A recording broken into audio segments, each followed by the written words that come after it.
आता था सरदार, कृषक कार्मिक जनगण से था उसको प्यार अपार। अखिल देश ने उसे रहनुमा किया था स्वीकार। गांधी बापू का शिष्य, सत्य अहिंसा का अवतार, किंतु एक भारत करने को धर लेता हथियार। लौह पुरुष संबोधन था वो लोहे की दीवार। तेज पुंज तुम, शक्ति पीठ तुम, बल का सागर अपरंपार। ऋणी देश का नम्र नमन तुम स्वीकारो सरदार।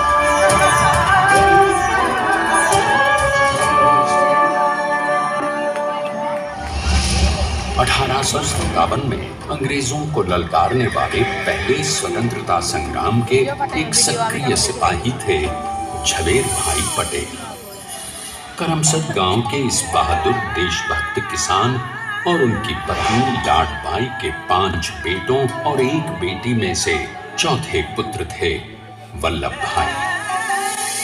बालक वल्लभ ने करमसद के बाद नडियाद से अपनी हाई स्कूल की शिक्षा पूरी की। फिर 13 साल की उम्र में उनकी शादी भी हो गई छोटी सी झवेरबाई से। 2 बच्चों, बेटी मणिबेन और बेटे डाया भाई को जन्म देने के बाद झवेरबाई असमय ही चल बसी। सदी बदलने और 20वीं सदी आने पर उनका जीवन भी एक चमत्कार की तरह बदला। प्लीडर का इम्तिहान पास करके वो वकालत करने लगे। पहले गोधरा, फिर आणंद और उसके बाद अहमदाबाद में। मगर जल्द ही वकालत छोड़कर वो बैरिस्टर बनने की इच्छा से इंग्लैंड चले गए। लंदन में बैरिस्ट्री में अव्वल आने और वजीफा जीतने वाले वो अनोखे भारतीय थे। अब तो अहमदाबाद की वरिष्ठ अदालत में बैरिस्टर पटेल की जिरह और जीतों की धूम मच गई।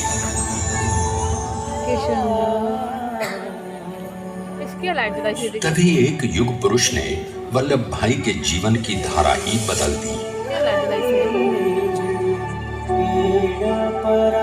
दक्षिण अफ्रीका में सत्याग्रह के अहिंसक अस्त्र से गोरे शासकों को सबक सिखाकर भारत वापस आए बैरिस्टर मोहनदास करमचंद गांधी से मिलकर वल्लभ भाई ने अपने कुछ वर्षों से सीखे विदेशी व्यवहार और संस्कार हमेशा के लिए त्याग दिए और अब वो अपने खेड़ा के किसानों को हक दिलाने के लिए बापू के साथ आंदोलन में कूद पड़े। अब उनके पैरों में जूते नहीं, गांवों की धूल थी। हृदय में भारत भूमि की शस्य श्यामला धरती। मन में थे गांधी और मस्तिष्क में एक नए स्वतंत्र भारत का सपना।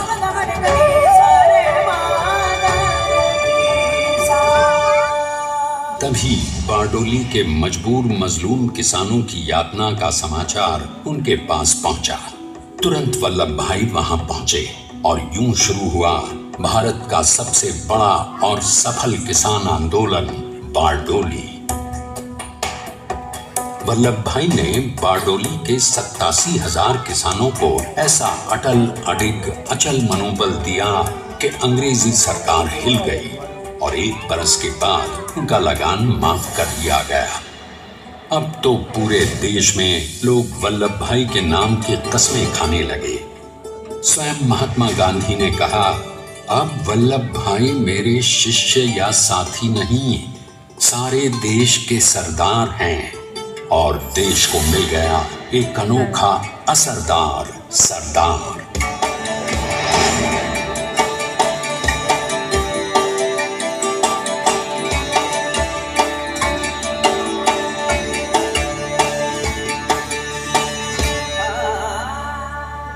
सरदार पटेल के नाम और देशभक्ति से अंग्रेज डर कर कांपने लगे।